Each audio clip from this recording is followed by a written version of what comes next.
அடிமை AIADMK IT wing கும்பலே அந்த சங்கிகளுக்கு அடிமையாவே இருந்துட்டீங்களா?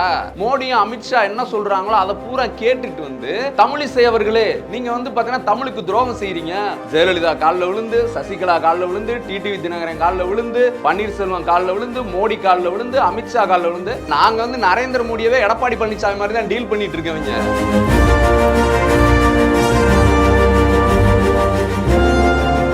வணக்கம்.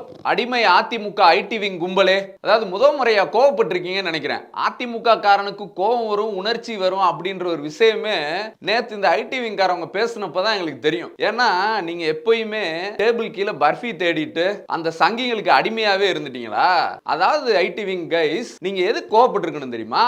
தமிழர் நாகரிகத்தை, கீழடியோட தொன்மையான தமிழர் வரலாறை மறைக்கிறது மாதிரி அதிமுக அமைச்சர் மாஃபாய் பாண்டியராஜன் அது கீழடி நாகரிகம் தமிழர் நாகரிகம் கிடையாது, சமஸ்கிருத நாகரிகம், சரஸ்வதி நாகரிகம் சொன்னார் பாருங்க. அன்னைக்கு கோவப்பட்டிருக்கணும். அன்னைக்கு நீ கோவப்பட்டு வீடியோ போட்டிருக்கணும் தம்பி.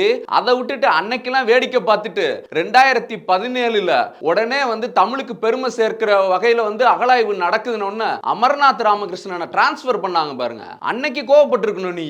அன்னைக்கெல்லாம் வேடிக்கை பார்த்துட்டு மோடியும் அமித்ஷா என்ன சொல்றாங்களோ அதை பூரா கேட்டுட்டு இப்ப நீங்க கோவப்படுறீங்களே. நான் கேட்கிறேன், அதாவது தமிழை இழிவுபடுத்துற வகையில, தமிழ் மொழியோட தொன்மையை இழிவுபடுத்துற வகையில பேசி இருக்கிறாங்களே, அதுக்கு நீங்க பதில் கொடுத்தீங்களா? அப்ப எடப்பாடி என்ன தமிழை விட என்ன பெரிய ஆளா? இல்ல வைகை நாகரிகத்தை விட எடப்பாடி என்ன ரொம்ப முக்கியத்துவம் வாய்ந்தவரா? இல்ல கீழடியை விட எடப்பாடி என்ன பெரிய பெருமை வாய்ந்தவரா? அப்படிலாம் ஒண்ணுமே கிடையாது. எடப்பாடியை விமர்சனம் பண்ணலாம். தமிழுக்கு ஒரு பிரச்சனை அப்படின்னும் போது நாங்க எப்பயுமே அதுக்கு தான் முக்கியத்துவம் கொடுப்போம். பாரதிய ஜனதா கட்சியை சேர்ந்த ஒன்றிய அமைச்சர் கஜேந்திர சிங் ஷெகாவத் வந்தாரு. கூட நயினார் நாகேந்திரன் தமிழிசையும் உட்கார்ந்து கீழடி அகழாய்வுல பாத்தீங்கன்னா டெக்னிக்கல் சயின்டிபிக் டேட்டா பத்தலன்னு சொன்னாங்களே, அன்னைக்கு கோவப்பட்டியா தம்பி? அன்னைக்கு நீ அவரை எதிர்த்து பேசுனியா? அன்னைக்கு நீ வீடியோ போட்டிருக்கணும். என்ன சொல்லி இருக்கணும்? தமிழிசை அவர்களே நீங்க பாத்தீங்கன்னா தமிழுக்கு துரோகம் செய்றீங்க. உங்க பேரை இந்தி இசைன்னு வச்சுக்கோங்க, சமஸ்கிருத இசைன்னு வச்சுக்கோங்க, சங்கி இசைன்னு வச்சுக்கோங்க. அன்னைக்கு நீ வீடியோ போட்டிருக்கணும்பா. அதெல்லாத்தையும் விட்டுட்டியே. இப்ப சொல்றேன். நான் என்ன கேட்கிறேன், எடப்பாடி பழனிசாமி அப்படி என்ன போராடி அல்லது ஜெயிலுக்கு போய் மக்களுக்கு உரிமைக்காக குரல் கொடுத்து மக்களை சந்திச்சு தேர்தலில் ஜெயிச்ச ஒரு அரசியல்வாதியா? இது எதுவுமே கிடையாதுல்ல. ஜெயலலிதா காலில் விழுந்து, சசிகலா காலில் விழுந்து, டிடிவி தினகரன் காலில் விழுந்து, பன்னீர்செல்வம் காலில் விழுந்து, மோடி காலில் விழுந்து, அமித்ஷா காலில் விழுந்து அப்படிதான் அரசியல் பண்ணிட்டு இருக்காரு. இல்ல எங்க தலைவர் மாதிரி ஜெயிலுக்கு போயிட்டு போராட்டம் நடத்தி மக்களை சந்திச்சு அப்படியா வந்தாரு? கிடையாது இல்ல. அப்புறம் ஏன் இவ்வளவு கோவப்படுறீங்க? அப்புறம் இன்னொருத்தர், அவர் பேர் என்னது, கோவை சத்யனா?